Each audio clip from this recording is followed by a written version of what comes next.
Ring the bell.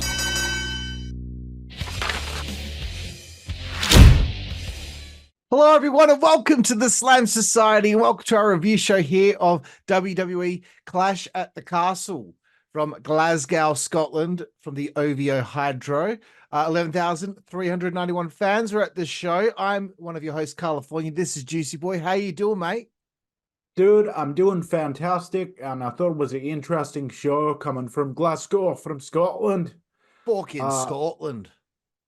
11,000 people in attendance, bro. It made for a hell of a acoustic experience. Like, sometimes the smaller buildings like that, the sound gets trapped in there. It makes for a better crowd experience, which I appreciated. But I will say, I expected there to be a larger attendance number than 11,000. But I'm not sure if that's just to do with the size of the venue or whatever. But I assume so. All right. Well, let's kick things off then, shall we? Let's kick things off. The first matchup, the WWE Undisputed, whatever the hell, I Quit match. Cody Rhodes defending against AJ Styles. Jooseyboy, what did you think? Bro, this set the show off on a high mark. I mean, I'm gonna say right up front here, I'm giving this match an A-. I thought that Cody and AJ, I wouldn't say that their chemistry is as fluid as Cody's chemistry with Seth Rollins, for example, but they have their own brand of chemistry that there's a level of physicality from the two matches that I've seen both of them have that it seems like they're pulling out of each other. Cody is at this point in his career where it's reaching its apex. He's the consummate babyface. AJ Styles, on the other hand, his career is coming to a close. That's kind of the story that they're telling. AJ is on this ruthless tear as a heel. So they continued that story here. A lot of people really poo-pooed the finish, which didn't make sense to me. The finish was Cody went to threaten AJ with the steps, threatened to hit him.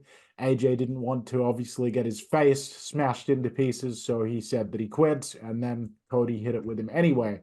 That's obviously a way to get AJ off TV for a while so he can go and have his match in Pro Wrestling Noah. To the people poo-pooing the finish, I'd like to know why, because it makes sense to me that as soon as you're in a situation where you cannot avoid catastrophic injury, you have no choice but to quit. Because they're desensitized. Yeah. And they think to themselves, oh, well, that's not a big deal. And it's like, okay, fat fuck. Like, you've never been in a real fight, have you? He was just being wailed on with the chair prior to this. Cody's holding steel stairs over his head. And if you're in a real fight and you had the opportunity to say something that would make him stop, maybe you'd say it.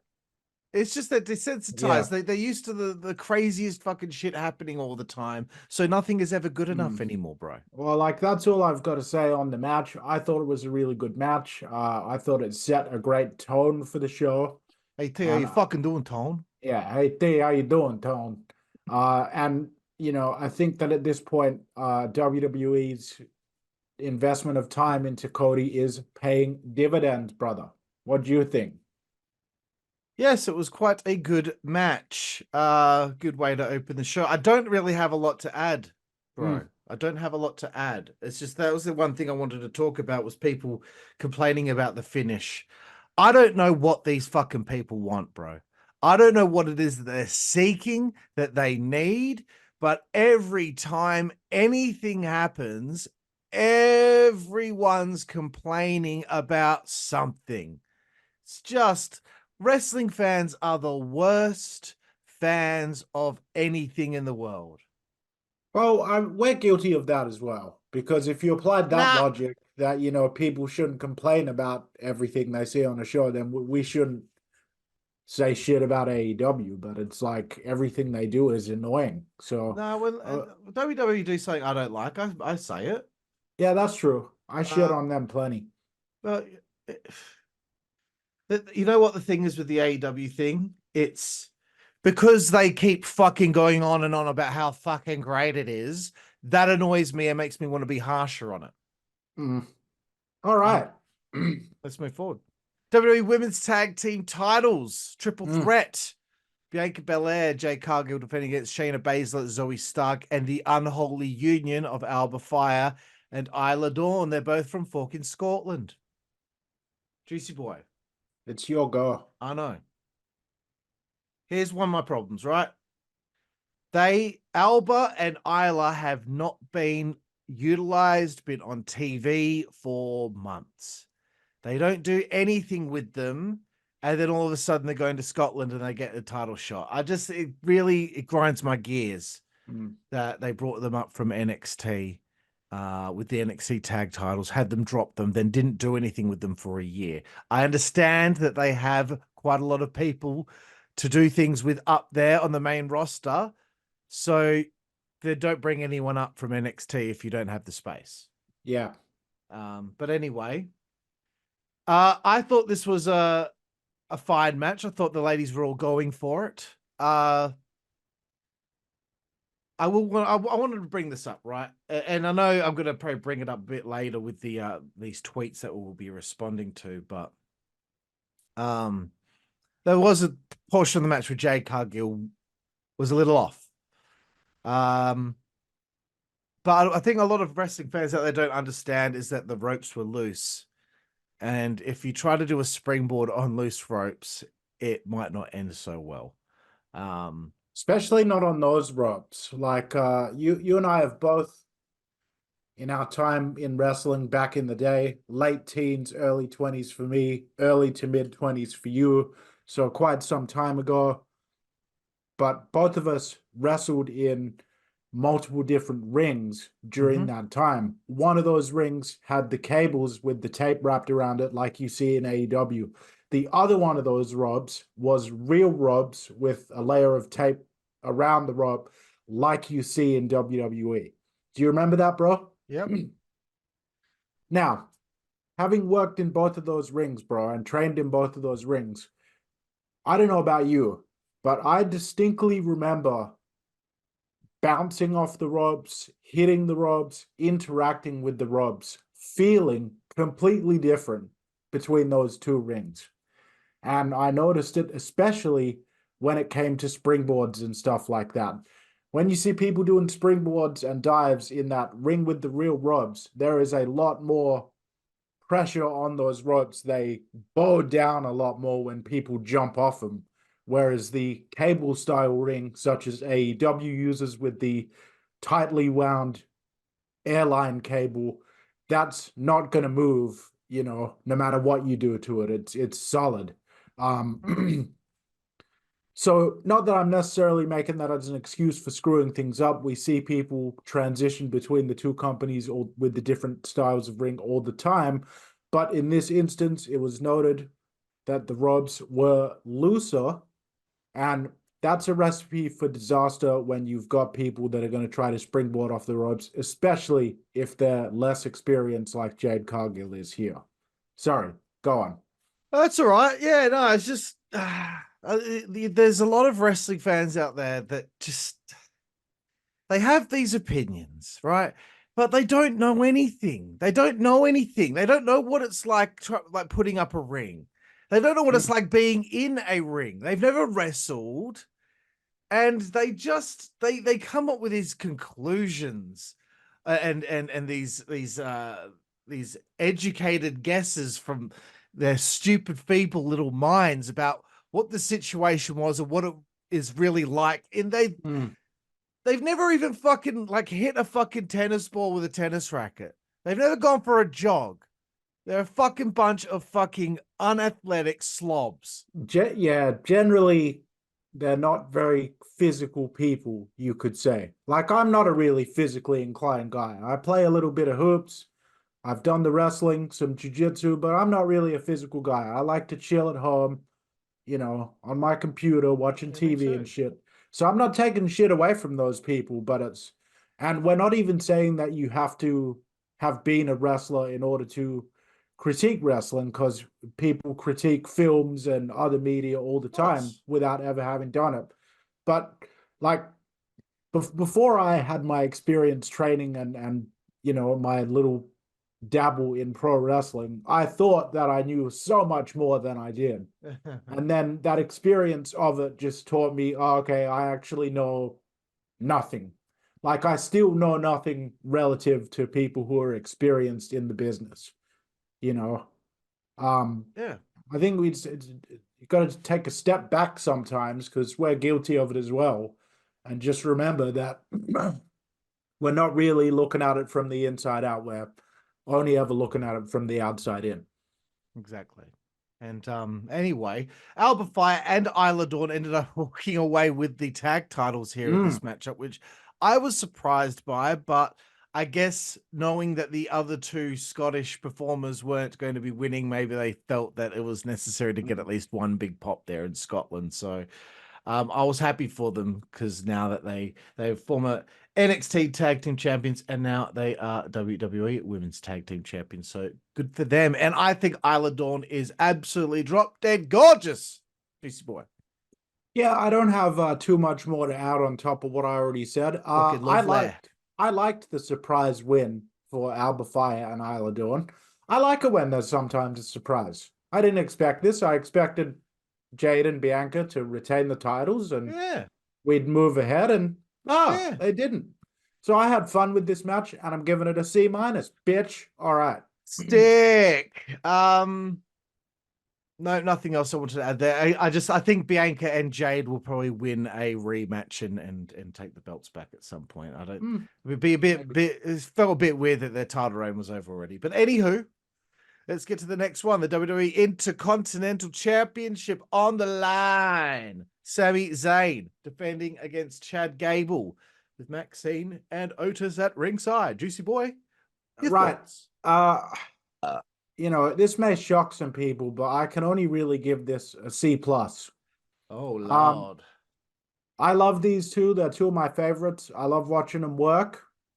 At this point, though, I just feel like I've seen this match one too many times. They've done it sort of 4 or 5 times over the last 6, 7 weeks in different contexts. They've done it on TV. They've done it as part of King of the Ring. And I just felt like I'm watching more of the same in this match. The part of the match that pushed forward the slow dissolution of the Alpha Academy, separating from Chad Gable. I enjoyed that bit of business in terms of the missed chop block, accidentally hitting Maxine's injured leg. I thought that was a great piece of booking. When people talk about storytelling, which has become a common criticism amongst tribalistic fans, oh, storytelling, who cares? That's what we mean by storytelling. It's something physical that happened in the match that pushed forward the story that's going on surrounding the match. I liked that, but the match really never got out of second gear for me. And I appreciate that they're taking their time. I hadn't watched Raw at the time that I watched this event, so some of my issues were resolved on Raw. I can say that. But I kind of feel like this whole thing's getting a little long in the tooth for me at this point, and that's why I didn't really rate the match higher than a C plus. Fair enough, bro. I was just looking at cagematch.net, right? And there's some fans in there that like they leave their review in the comments. This guy's like, he's got his own star system. Fuck you. Fuck you, dude. He's given the matches star ratings. He gave some matches like 2 3/4, 3 1/4. Fuck off. A quarter. Oh, it's not quite half, but it's not quite a quarter below that. Oh, that's oh god, it's so annoying. I'm minimizing it. So what do you think of the match, bro? I don't care. I've seen the match a few times. Very good. No, look, the storytelling's good. I thought Chad might have won it, but like it doesn't matter to me. It doesn't matter. It's nothing. I haven't got anything against Sammy. I'm just not really interested in him at the moment. To be honest, I think I only watched maybe half the match. I'm sorry. I'm more gravitated towards like Chad versus Otis. That's where I feel my attention is going.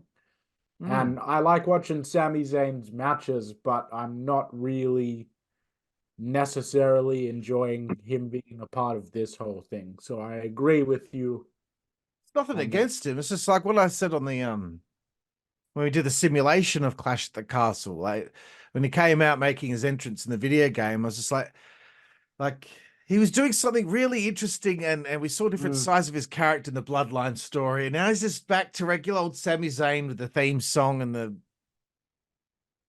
eh, yeah. nah, Eh, we're eh, gonna bump. All right, let's move forward. yeah. WWE Women's title, the world title on the line here. Bayley taking on Piper Niven with Chelsea Green at ringside. Yes, bro. Um, yeah, very good match. This is one of the best showings I think I've seen for Piper. I really enjoyed the match. Don't have a lot to add either, though. I Mm, don't have a lot to add. It probably that's doesn't fair. help that I don't have any notes written for the match. That's fair. Sometimes you don't have a lot to add. It's not because it's a bad thing. It's because, it was just solid and there's nothing really like Like notable to. we knew Bailey was retaining, so I guess when you've watched wrestling for so many years, it gets to a point where you're just like, just a wrestling match. We know who's winning. Like, you just know. I remember back in the day when I was as educated as a wrestling fan or whatever. Like, I wouldn't be able to figure out who would have won this. Although they did have more world title changes back then. But again, I just feel like back then I could never really figure it quite out. But now, uh, kind of takes the excitement away from me for me. But again, I think sometimes WWE fall into a little bit of a trap where somebody is a babyface world champion and they just don't know how to give that character layers that make them interesting. Bailey was so interesting as the leader of Damage Control. Um, Yeah. Sammy was so interesting when he was in the bloodline. Chad's getting more interesting now that he's a heel. It just seems like heels are more interesting, but like they got to find a formula to make baby faces have like layers to them. Like when Josh Alexander was TNA world champion and he had a lot of shit that he had to deal with in order to claim that title, but also retain it. And the story that was going on with him and his temper and all that stuff, they put layers on him and made him very interesting. And I think it's the only babyface world champion that has made me like find him, on that level of an intriguing personality. Anyway, Juicy Boy, do you have any additional thoughts here for the women's world title match?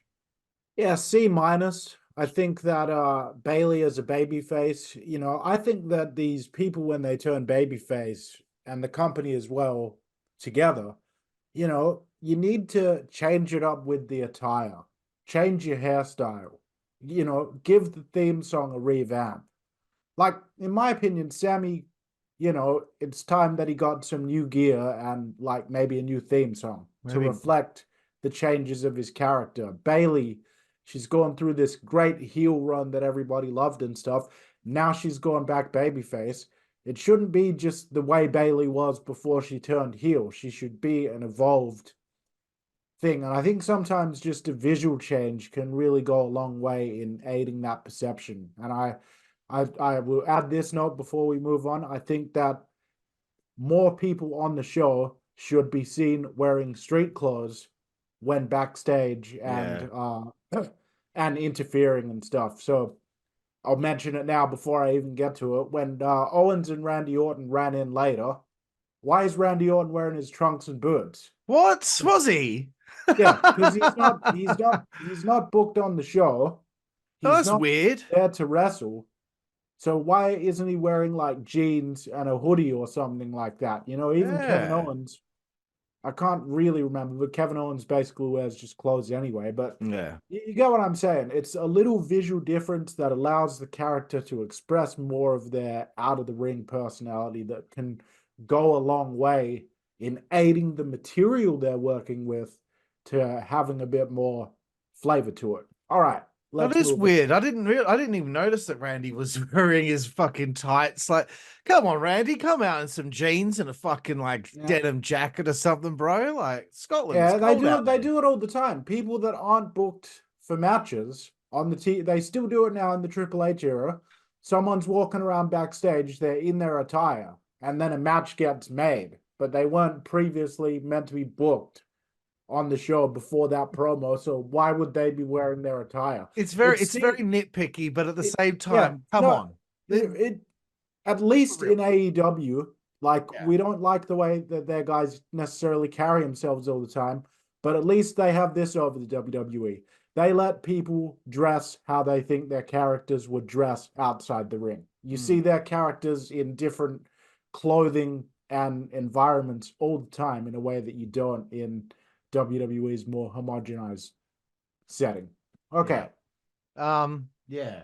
So yeah, but yeah, just that final point about babyface is like Bailey, like all the attitude and her loudness and all that just seems to just go away when she becomes a babyface. Like, I'm not saying that she should continue to be obnoxious, but I don't know. It's just Why not continue but be cool obnoxious? Why yeah, can't you be, like bro, when you watch a comedy movie and you in the 90s and stuff, it was more often a male, but these days they use a female character for it. There's always like this crazy side character in a comedy that just every time they're on the screen, they're saying or doing something that's like obnoxious or stupid, but it's hilarious because you just like, who the fuck is this person?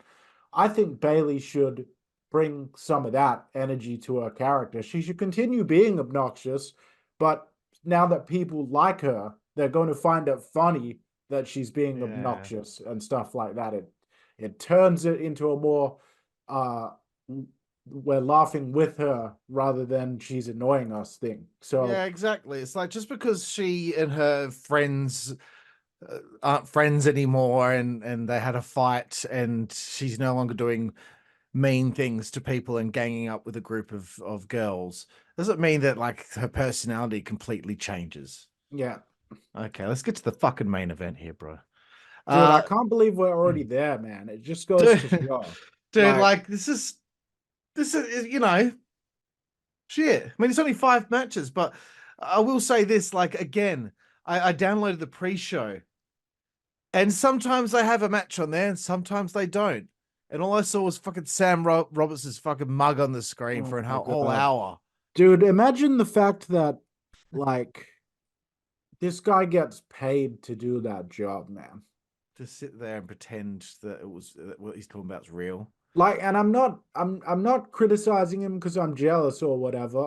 I think that he's pretty bad at the job, but I also kind of think that the role is kind of not needed. So that's all I'll say about. I just Well, don't think and people like analysts, people being analysts on WWE, like yeah, I thought it was despicable what happened with Piper Niven and Chelsea Green did to Bailey on yeah. SmackDown 2 weeks ago. Like what? Instead of like, at least when they used to have wrestlers on there, it made a bit more sense. Like they'll never do it, and there's reasons why. But if Bret Hart was one of those analysts on that panel, for example, and everyone says their little spiel, and then it goes to Brett wouldn't say like, "Oh, I think it's terrible what Gable's doing to the rest of Alpha Academy." Brett would say like, "Oh, Sammy's got that physical style from Mexico and from Canada training and stuff like that, and Chad's got the Olympic." And I bet you he would actually give it some sort of analysis based on his background as a wrestler. I don't think these Booker T, they used to have him do it. I thought that he was entertaining on there because he'd be like, "Man, I've been in the ring with this motherfucker before, and Just drops a motherfucker. yeah, yeah, he hits hard, and then and shucky ducky, like it made sense, right? It made sense. Yeah. All It right. doesn't make, yeah, okay, main Let's just event get time. to this fucking main event, bro. Yeah, WWE World Heavyweight Championship on the line here. Damian Priest, the champion, defending against Drew fucking McIntyre. He's from fucking Scotland. that's Jeez, El Campeon to take it you. away. It's El Campeon to you. Thank you. El Campeon. Just hurry up. Okay. So this was a really good match, man. I mean, you and I are a fan of like the big man matches. This was two big guys, Big but balls. Yep. also very athletic. So this was I sort of expected to see more of a brawling style out of Drew McIntyre coming into this match, given Damian Priest's size and his presence. But instead, both guys kind of pulled out their more athletic stuff, and it looked all the more impressive given the fact that it was these two big guys doing it. Obviously, Damian Priest, those loose ropes coming into play again, almost really badly, like could have Fuck. broken his leg when he got caught up in the top and second rope. Damian did a brilliant job of going with it, selling the fucking leg. You could immediately see them both go, all right, we'll just work it. We'll just work it. Like you could see that the ref initially Yeah. checked on him. He obviously said that he could continue. Then from that moment on, the psychology switched to that knee that Priest had injured. That is two pros that can adjust on the fly, that know what they're doing. I think Drew McIntyre's character work is now matching his in-ring work. When he was having his run with the championship in 2020 and the feud with Bobby Lashley and everything like that, it just felt like something was missing for me personally. That wasn't really there as a babyface, that is there as a heel. Um, I think it was a real unique dynamic having two heels in a world title match, but you've got one of them is this hometown hero. Mm-hmm. Um, the match itself, fantastic. I'd probably give it an A minus. It was a really tremendous match, but I don't want to spend too much time on it because what's more important is the finish. So ref gets knocked out of the match. Referee Eddie Arango, by the way, props to him for taking a couple of really nice bumps in this match, especially the one off the apron into the barricade. Nice stuff, referee Eddie Arango. Okay, Eddie gets knocked out. The ref is now knocked out. The stuff is continuing on. All of a sudden, we see a wide shot of a referee run down to the ring, and it was brilliantly framed. Yeah, well done. McIntyre is covering Drew McIntyre. Is covering Damian Priest. The audience is counting. They're up to about 5 or 6 by the time this referee dashes down to the ring. So then we cut to a close up in the ring. Drew's got the cover on Damian. The referee slides into the left side of the screen, and you all of a sudden see that slicked back hair of CM Punk's. He goes 1, 2, and then just stops counting, and immediately people are pissed off. Mm-hmm. And Drew gets up. Punk ends up low blowing him and shoving him into the floor. So good. Damian Priest ends up hitting him with his finish. By that time, referee Eddie Arango, say that 5 times in a row fast, is revived, and he counts the 3 count, and Damian Priest retained the championship. It looks like our simulation was actually correct, bro. Because we were saying on that simulation there was no way that Drew was going to not win the championship. Yeah. I was shocked, bro, that they did this. People are really shitting on this the way that this Oh, ended. People that are giving death threats out to Triple H and CM Punk, oh, go it's just fucking yourselves. get a grip, you fucking losers. People It's that saw fucking Drew McIntyre quit WWE on Raw tonight and think that it's real, yeah, you are yeah. unhinged from fucking reality. You are Fucking absolutely hell. unhinged. Um, I'm going to say this: the audience's disappointment. I enjoyed it. I liked it. Looking at the camera slowly pan across all those people who were kind of going to their friends when they realized that Drew didn't win and they didn't get to have their big crowd moment with him. Hook that to my fucking veins. I was talking to some guy on Facebook earlier, and I mentioned that I enjoyed the reaction of the fans, and he goes, "Oh, um, guess you're one of those fans that enjoys seeing people like that paid good money not get what was advertised." And it was like, Dude, first of all, I'm blocking you. Second of all, in my mind, because I'm not actually bothering to have this, I'm thinking it was never advertised that the title was going to change hands. It was advertised that there was a championship match Fucking with hell. two potential outcomes, you dumb cunt. So, anyways, I like the finish. I think that if you're taking it so serious that if you're wishing death on these people, these are human Fucking get a beings, grip, man. and this is a form of entertainment, and it's people simulating a combat sport for our entertainment, and you don't always get what you think you might be paying for when you go to it. When I Hmm. bought tickets to Elimination Chamber, I thought The Rock or CM Punk might show up and do something on that show, since Cody wasn't advertised to wrestle or anything like. But that's not what it was. Nope, it was just another stop on the road that they had planned. I didn't go on Twitter and wish them all death and beg for my money back. That's not how this fucking works. God, what do you think, bro? I thought the match was great. Hmm. Um, I'm not gonna comment on the match because whatever, it's a good match. I've seen a million matches now, so you know. But yes, the finish, right? When it happened, I was pleasantly surprised because I was for sure that Drew was going to win. I had convinced myself that, oh yeah, no, it's definitely happening this time. They're not going to do it to him twice at Clash at the Castle. No, they are going to do it twice at Clash at the Castle. Yeah, You know what? It's okay. it's part of it. It's part of the whole story. All these people, man. Okay, we're going to get some tweets soon, but all these people, they really think that Drew McIntyre's upset. No, he's fucking making He's bank. He's just probably re-signed. He's probably making more money on this contract than the last one. What? God. he's about to make tremendous money in this feud with CM Punk. By the time that he actually steps foot in the ring in a match with CM Punk, everyone's going to be excited to finally see it. We haven't seen Punk wrestle other than the Royal Rumble and that house show match against Dominic They, since coming back to WWE, and he is going to come back in this major personal feud that's been brewing since Survivor Series last year. dude, they really think that these grown adults who are professional wrestlers like care about the results of matches just as much as the fans do.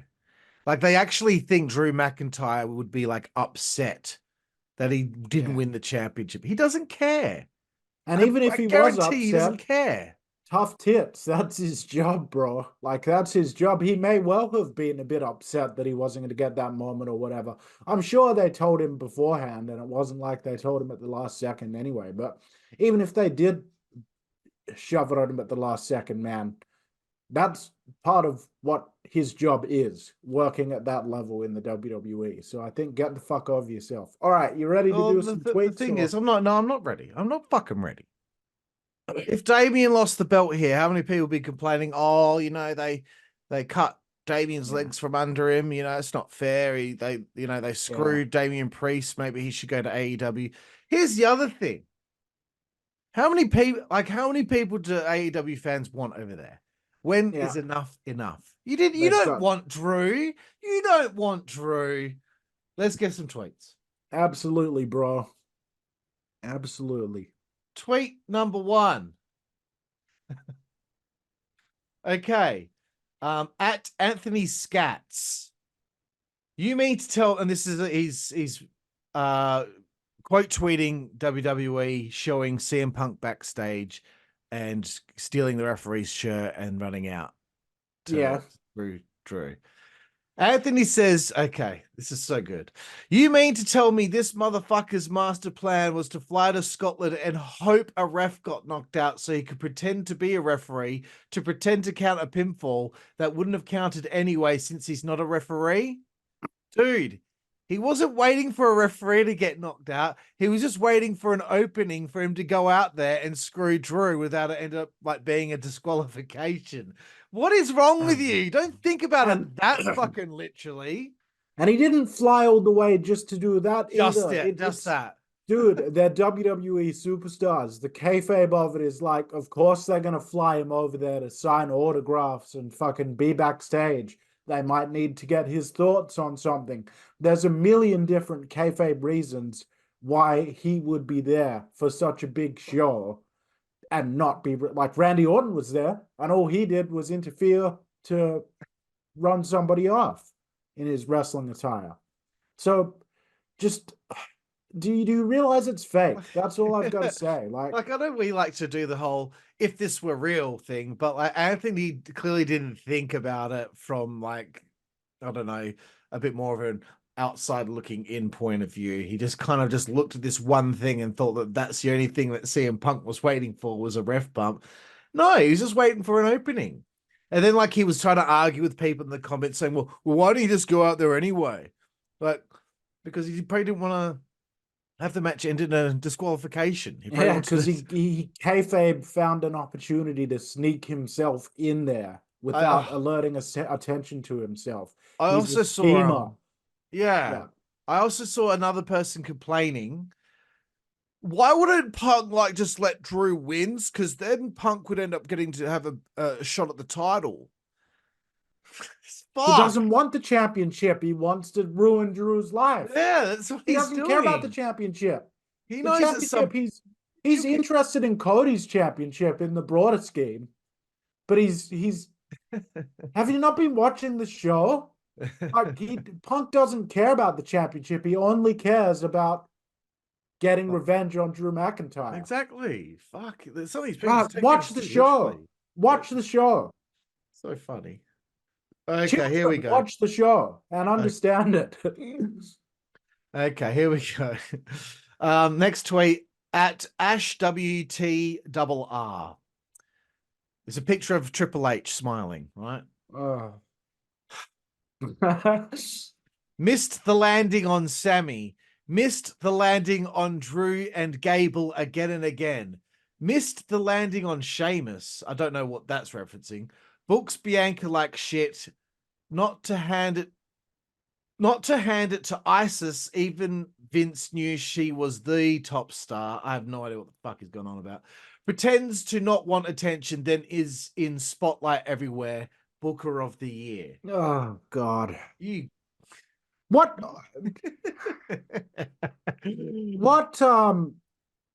Missed the landing on Sammy. Who are you to decide what the landing is? Sorry, are you setting the KPIs for the company, are you? Are you the one actually controlling this from your little fucking, your mother's basement, to use the cliche, and like you're texting Triple H the direction of the company and he's missing the mark by not doing what you decided was the right thing for him to do? It's his show. He's the fucking head of creative of the of the show. It's his job. He decides, not you. He decides what's happening, not you. It's just funny, bro. Like, do these people think that just because Vince McMahon is finally out of the company that WWE would degenerate to AEW, where it was just going to be, oh, let's be all casual all the time. Let's throw F-bombs. Let's make every match a hardcore match, all this different. Was that what people were thinking that Vince leaving would be? Because I always knew that Vince leaving would result in the WWE before it got bad under Vince McMahon, but before it got bad. Yeah. And it would go back to that 90s system of relying on older talents from the company to continue leading it forward as it evolved. That's what they're doing. They're not fundamentally just throwing all the established rules out the window and trying to be ECW or some fucking shit. It's just so annoying, man. There's some things slowly but surely things have been changing a little bit, but like but the overall thing is it's still WWE, mate. Yeah. And missed the landing on Sammy. What? You wanted him to beat Roman for the belt? Yeah. No. Like he was hot, but no. Why would that happen? Like, I'm sorry, I like Sami Zayn, but what, are you going to put his face on the poster for WrestleMania, mate? No. Not like that. Not without a haircut and stuff like that, bro. Nah, like, he's Sammy, not that guy. Come on, that's how. No. Not without a He's not that haircut, guy. Just a because he was tan. popular because of one storyline, he's not that guy. I'm sorry. He's in the spot where Yeah. he's in right now because that's what he suits. There. Drew, I don't know, like what? You wanted because you wanted him to win in Scotland. Who gives a shit? His story with Punk doesn't need it. And then what? Then he wins it, and then it's like, okay, they're doing this feud with Punk, and the title's held hostage with those two. So then what does Damian Priest and all these other people do? Plus, What? Gunter's got the title shot at SummerSlam, which is only 2 pay-per-views away. Yeah, that should be a great match. But Anyway, and anyways, get over yourselves, you blowhards. like, okay, you know what? I think Chad Gable probably should have been the one to beat Gunter for the belt, the IC title at WrestleMania, not Sammy. Yeah, I thought but that. you haven't missed any landing on him. He will get something, okay? Just fucking just wait. Just have some patience. That's the great thing about wrestling being this indefinite thing that continues week after week, month after month, year after year, is that if one opportunity kind of passes him by, there'll be another one right behind it. You know, we've been watching wrestling long enough, bro, the two of us, where we've seen people go from spending years as jobbers that aren't doing anything, and then all of a sudden they have this big moment in their career or this big break. We've seen that happen time and time again. Sometimes it's a push. Sometimes it may only be a few weeks, one program in a top spot, but they're still making money and getting merchandise and adding to their income prospects by doing that. Just because he didn't win against Roman Reigns in Montreal, last year, whenever it was, that doesn't mean that he's never going to reach that position of having a title shot again. I'm sure he'll have a title shot again. They've got Bron Breakker turning heel at the moment, running roughshod on Raw. Eventually, Sammy's going to make a perfect opponent for a heel Bron Breakker, who's that monster. Yeah. So, and that's just one of infinite things they could do with him. That's the great thing about it being predetermined. You fuck knuckle. They can literally do anything they want to it. It's just, and this last thing that they said, pretends to not want attention, then is in spotlight everywhere. Like, he's the COO. What spotlight? And when did he say he doesn't want attention? Like, yeah, go on. Let's get to the third tweet. Here we go. Tribal Chief, Louis Reigns. Okay, so clearly they're a Roman Reigns fan. Some of these Roman Reigns fans need to fucking get over it, okay? Like, in quotes, Cody Rhodes is the best wrestler in WWE. Then Cody Rhodes ... and it's the footage of him doing the suplex to AJ Styles, and they both come tumbling over the top rope. You know that spot that they did? Yeah. Like Bret Hart, you did it once with Mr. Perfect, right? This fucking idiot thought that was a botch. Fucking dipshit, man. Like, you don't know anything. Shut up. You don't know anything. If you did, you'd know that move has been done plenty of times before, you knobend. The guy taking the suplex, in this case AJ Styles, shifts his weight while he's in the air, attempting to throw the suplex off balance and protect himself from being slammed. And that ends up throwing the giver of the suplex off balance, who sometimes stumbles into the ropes, and the weight of the other guy that's already in the air to take the suplex, gravity does its work and brings him down, which then in turn causes the giver of the suplex to follow him because they're connected, delivering a suplex, and the ropes act as a fulcrum, and the weight ends up pulling him over with it too. It's not fucking... He thought it was like he fucked up or something. It's like, and his tweet is still up, by the way. His tweet is still up, even though everyone's been like, people have been in the comments like showing footage of Brett and Mr. Perfect doing the exact same spot, and the guy's tweet's still up. Like, he hasn't deleted it yet. Just admit you're wrong, you fucking knob end. Okay, next tweet. This is the bad one, bro. This is really disgusting. This is killing me already, man. Crookser. Crookser. Their name is Wrestle Crooks. Crooks spelled Kraux. This is bad, dude. I'm sure you saw it. fuck CM Punk, fuck Triple H. I hope you fucking die of a heart attack and fuck WWE. I'm fucking done and fucking sick. 4 fucking years of waiting for this absolutely shit.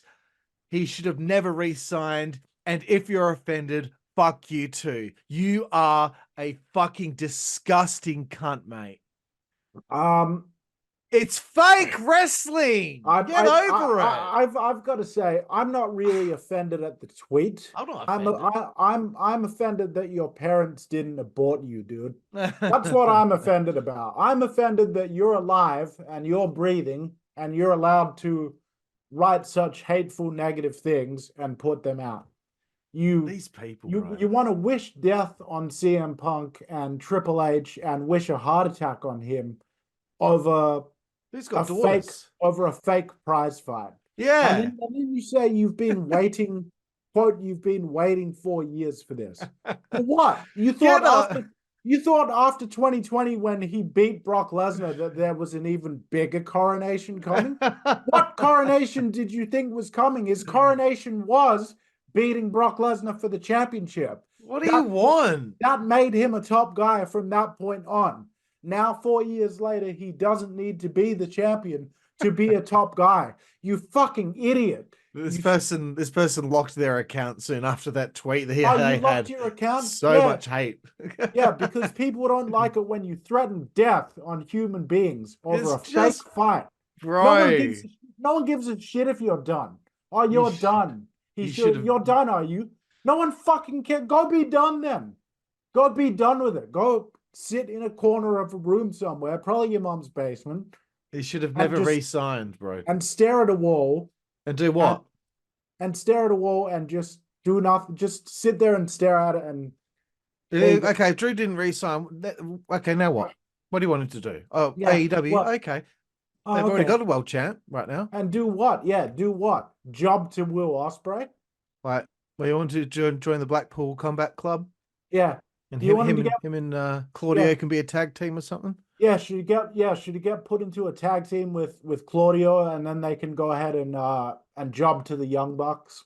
Or like, you know. What do you want him to do? You want to go somewhere else and win their world title? Yeah. Should Drew sign there and be in matches against fucking Jungle Boy? You know? What? To take it that seriously, like, bro, I've used this example so many times. Melrose Place, the 90s version, all season, heat, heels going over the whole season. Yeah. They wouldn't be able to fucking handle it because they always need their little fucking dopamine hits and they want their... Yeah. Do these people... Yeah, have these people watched Dexter? Have they watched Breaking Bad? Have they ever seen The Wire?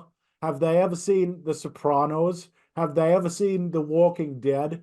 Have they ever seen like Roots? Have they ever seen fucking, like, I could go on, man. LA Law, fucking Homicide, Life on the Street, Melrose Place, 90210. Bad things happened to people that you liked every week on the show. That's what television shows are about. They're about different characters living their lives. Yeah. They go through ups and downs. Do you spend all of your time mid-ejaculation and it's the best feeling in the world, dude? Or do you go through good times and bad? Exactly. Well, he's what do you mean you've been waiting 4 years? 4 years for what? Obviously, he does go through a really good time all the time because one little thing went wrong and that was it. He wants everyone dead. It's a TV show with wrestling as the main thing. That's really funny. All right. Next tweet. WWE botched parody at WWE botched. Here we go. Making fun of Jade. 8 months in the WWE Performance Center, took the L while botched a tap out in the same match, and it's very apparent CM Punk was helping train because he ain't hit a successful springboard yet. 2 crying emojis. All right, I'll quickly address this and we can move on. She's still better than she ever was in AEW. And you're a fat cunt who couldn't even fucking climb into the ring. Yeah, you dream of being able to like sniff the ground someone like Jade Cargill walks on after she's left the room. And I bet if that guy ever like saw Jay Cargill in person, he'd get all excited and want to meet her. Like, Yeah, but she wouldn't want to be around you at no, all. no, Like, because you no, you stink wouldn't be because you don't allowed use within. deodorant Yeah, and you don't brush your teeth and you stink. All right. fuck with. All right. Okay, next tweet. Clown Ball 9. Is it safe to say Drew shouldn't have re-signed? For the past No, 7 months, Triple H made him look like a fool in every championship match. How did Triple H make him look like a fool? At least he got a championship match a few times there, mate. He got to have a prominent match at WrestleMania. He got to main event a show in his home country. He's getting paid out the yeah, wazoo. yeah. Forget all that though. The character is going through a difficult. The character is going through a period of time where he can't win anything. The It's way character more is interesting. the character is going through a period of time where no matter what he says, no matter what he does, no matter all these promises he makes, no matter how good a physical condition he gets in, it's just not clicking. He keeps fumbling the ball. And now, recently, since CM Punk has been back in the company and Drew was vocal about disliking that, Punk is now actively screwing Drew McIntyre out of big wins and stuff like that. So it's almost like a be careful what you wish for situation with Drew, where, you know, he talked all big, but then he choked in all these big opportunities, and now it's Yeah. almost like karma has reversed to turn around on Drew McIntyre, and he's got to find his way to claw back out of it. Why am I having to explain this Like you storyline to don't you you? don't have It's to. a It's like storyline. That's what's happening with the Drew character. Drew Some acted. characters are up, some characters are down. Not everyone gets a fairy tale ending. Drew was a cunt. He acted like a cunt, and now he's getting treated like a cunt. Punk is Yeah, fucking with him, and he's fucked him over twice now in very big situations. He's yeah. fuming, bro. It's And he's so just, entertaining yeah, seeing how fucking mad he is, and he that's just right. kill him. And if anyone out there is thinking that this isn't going to lead to Drew eventually fucking destroying CM Punk, then they haven't watched enough wrestling. Dude, Punk this is going to be in, this is just my prediction, bro. But Punk is going to be on top of this for a little bit longer. He's going to come back. He'll be on top for the first few weeks that he comes back, whether verbally or physically, over Drew McIntyre. Then he is going to get fucked up. It's coming. It's coming. Everyone, the people that don't like this aren't thinking long term enough. If you're not a fan of CM Punk, then you should be salivating every time he does one of these dastardly things to Drew Dude, McIntyre. they're obsessed with the titles. You Hey, know, do you know what I mean? Like every time Punk does something to screw over Drew, I as a fan am just thinking, "Oh, Punk, like Punk's going to be he's made. gonna He's fucking going get to it. be made to pay for that. There's going to be a back and forth." I think that it's just completely underestimating what we're in. I think this is going to be a big feud, bro. I think I was thinking this might be like a feud that defines both their careers, like an Edge John Cena. that's Like, kind of what I was thinking as well. Like this is going to, it could be that. I'm not sure if it's going to be yet, but I definitely think that it's going to be positioned as one of the storylines for 2024. So I but think man, it's people are underestimating what they're seeing being built. these fans, they're obsessed with the titles, they're obsessed with the title changes. They can't handle it when someone loses a match. Someone loses a match, it's the end of the world. They've been buried. How can Rey Mysterio beat LA Knight? This was ages ago, but like, because Oh, sometimes some people win and sometimes they lose. They don't have to win all the fucking time. yes, man. Yes, What? Michael Jordan and Scottie Pippen didn't always win. The No. Chicago Bulls didn't always win. Michael Jordan was always spectacular, but his team didn't always win. Fuck's sake, it's not a Oh. difficult thing to understand. Just get it, man. You know that episode of South Park where Carlos Mencia is tied up by Kanye West and he's trying to explain him the fish sticks joke? And, and Yeah. Kanye just can't get it, and Carlos is going, "Come on, man, just get it, man." Like, that's what I feel like we're doing. Like, just understand it. Come on, like, it's not difficult. You're a gay fish. I love fish sticks. No, man, come on, man, just get it, man. Oh, dude, I don't know it's mental. Here we go. I Is got a there cut. another I one? think I got two more. Okay. Okay, here we go. At backup hangman, Ibu of Wrestle Purists. You sent me this tweet. Yeah. These people paid nearly $1,000 per head to be there and watch their guy get screwed for the second time in their neck of the woods. They have every right to be dissatisfied and upset and have every right to voice that. Blaming fans for being justifiably mad is the mentality during the Vince era that drove millions of people away from WWE. Stop with the fan policing. No. I Those aren't the say same thing. no, we won't stop with the fan policing. No, we won't. They We need are to the fucking act appropriate, mate. We are the fan police. That's what we do with this segment. That's why it's called Bad Tweets. It's like General Bad Minus. tweets, bad tweets, bad tweets, bad tweets, wrestling fans tweet lots of dumb shit, and we're the ones that are gonna call you on it. Okay, get stuffed. It's All right? like General Minus is the camping police. We're the wrestling fan police. Okay, bro. Yeah. No, Abu. Sit, Abu, sit. Okay? Seriously, bro. Yeah. No. Just Act appropriate. Grow up.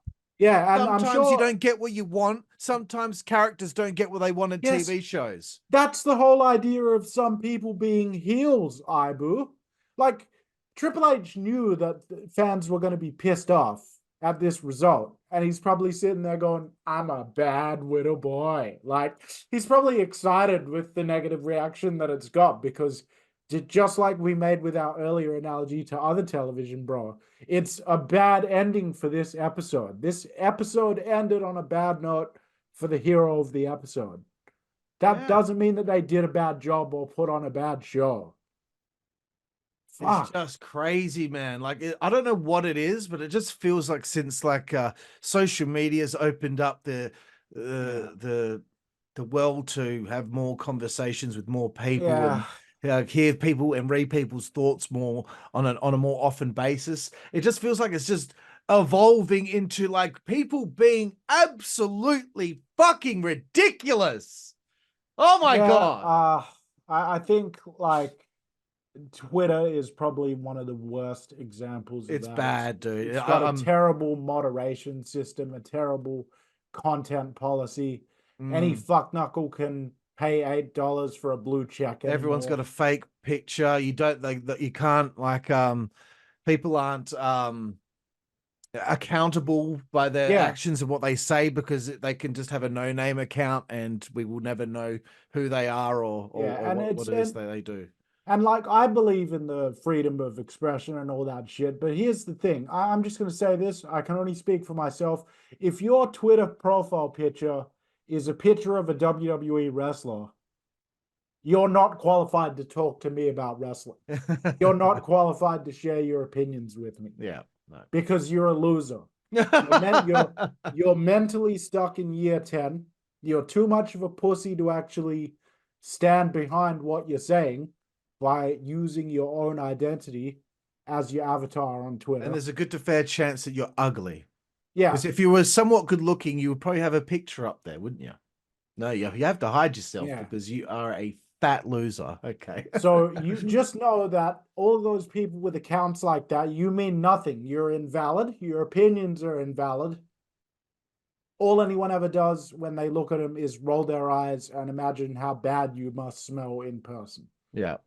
Let's get to the last tweet here, bro. Wrestling Mark 16, one of our favorites. Let's do it again. Just watched Clash. If AEW put on a 5-match pay-per-view card with 3 really good matches and 2 very skippable ones, with incredibly contentious endings to both world title matches, with 2 really unfortunate but very high-profile botches, and an ending that left the crowd vocally dissatisfied, how would Twitter react? AEW routinely does several noticeable botches almost every single pay-per-view. That's for one thing. For second, What do you mean contentious, two contentious world title results? The Drew McIntyre one may be contentious because a lot of people expected him to win it. No one expected Piper Niven to win the belt, you fucking idiot. You might be talking about the Cody match. Sorry, the Cody match as well. No one expected fucking AJ to win the match. AJ wasn't winning the belt. You absolute dullard. Like, what do you want? What do you Yeah. fucking want?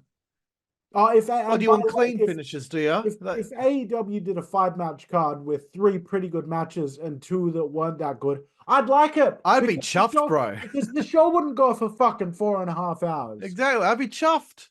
Give me 3 really good matches and 2 average ones on an AEW pay-per-view, and I'll probably give it a higher rating, you idiot. You're proving the wrong point. Fucking hell. God. Gosh. I mean, my gosh. My gosh. All right, well, there we have it. Did you give Clash of the Castle a rating out of 10, Juicy Boy? Yeah, I'm giving it an 8.5 just because it'll piss some fans off. Fucking lovely. So yeah, 8.5. I really liked it. I liked the result of the Drew McIntyre match. Okay. I did too, because I was like, oh, wow, something like I didn't expect that. Cool. I'm gonna give it a 7 out of 10, middle of the road, whatever.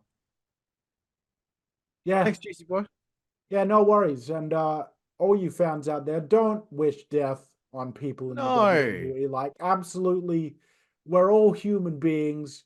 Fucking have some dignity and respect for yourself and show some respect towards other people. I don't like Tony Khan. I don't like him at all, but I wouldn't want anything bad to happen to him. I don't want anything bad to happen to him at all. I don't want him to lose his money. I don't want none of that shit to happen to him. And I would never even target a cruel tweet toward him. I've got him muted. I don't want to see anything that he has to say. I would never say anything rude or mean to somebody on Twitter like that, the way some of these fucking marks talk to people. It's gross. So let us know what you thought about Clash in the Castle. Please like, comment, share, and subscribe. Look out for for all the exciting content that's coming up the pipeline here on the Slam Society. And I've been Juicy Boy. And I'm Karlifornia. And where, you know what, you can say it, bro. Where will we see them? We will see you down the road.